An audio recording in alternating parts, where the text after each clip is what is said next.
Hello दोस्तों, नमस्ते, प्रणाम। हम किरण शर्मा, हम मंजू शर्मा अपना चैनल पर सबके स्वागत करै छी। सब दीदी भाईजी के स्वागत करै छी, सभी फैमिली के स्वागत करै छी। नमस्ते, प्रणाम।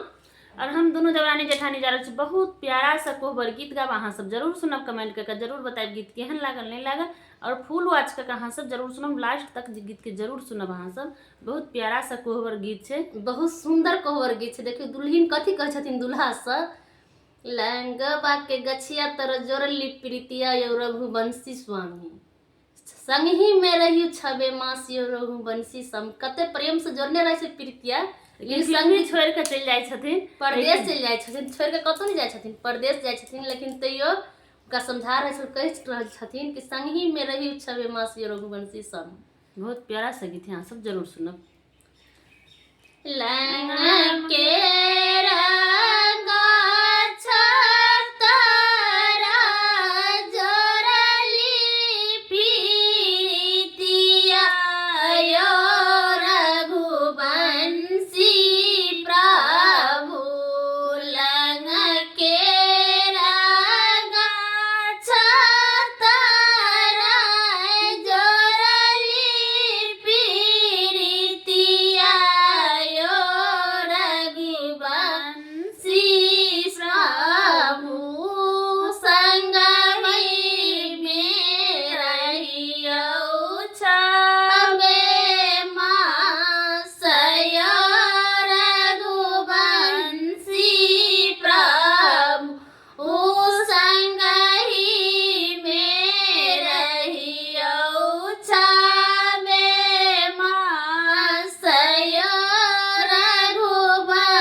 नीला